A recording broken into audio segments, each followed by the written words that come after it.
Ayan mga kachip, gawa tayo ng bagong. Yan o, ginamos. Yan, lokoy.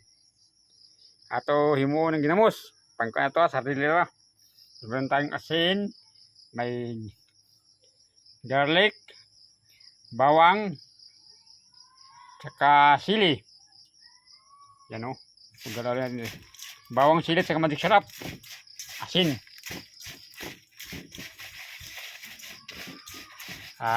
Pang ginamos o bagoong. Ito dili so guys, may namaling sa dyan sa tabing baybay. Mangos. Masyo. Yung mo lokoy. Kung tawagin din lokoy. Sakto himong bagoong na pino. Kaya yun ang asin, no? Asin, madik sarap, saka bawang sa sili. Pang sarili naman na gusto.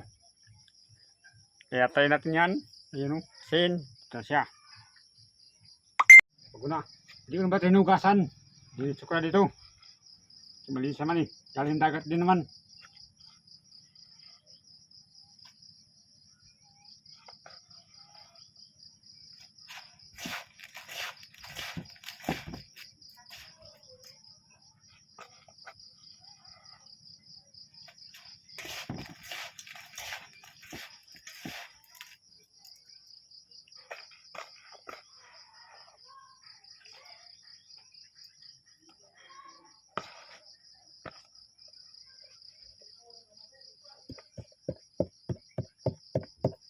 Tawag, dito ko dinalagay.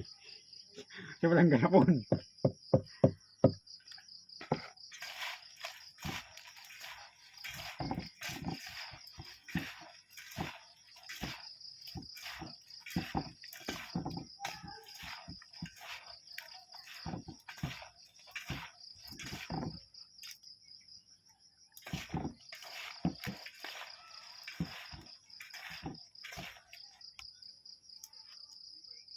Ito pa. Kilawin na ito gamay. Magkira tayo. Ito. Kilawin ko ito.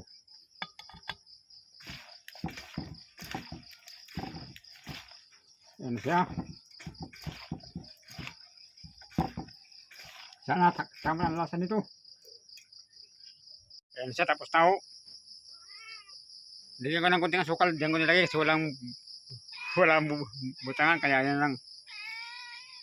Ayan siya. Ayan na. Tapos na. May kunting asukal yung si babaw asukal. Ayan nalagyan ko. Para daw hindi lapitan ng langaw. Kaya ayan. Kaya tapos na siya. Ayan na. Lagyan natin ng kunting asukal si babaw. Para daw hindi lapitan ng langaw. Sinusubukan ko na to. Gumawa ng ganito. Nilagyan ko. Totoo nga. Nakaraan, gumawa kasi nito nakaraang buwan. Lalagyan ng kunting asukal. Kunti lang. Si babaw. Para hindi daw lapitan ng langaw. Totoo nga. Pero masarap talaga. Magneto. Lagyan ng kunting asukal. Kunti lang. Si babaw.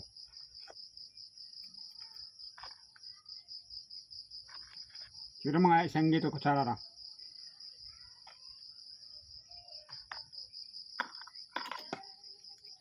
Yan na. Yan na.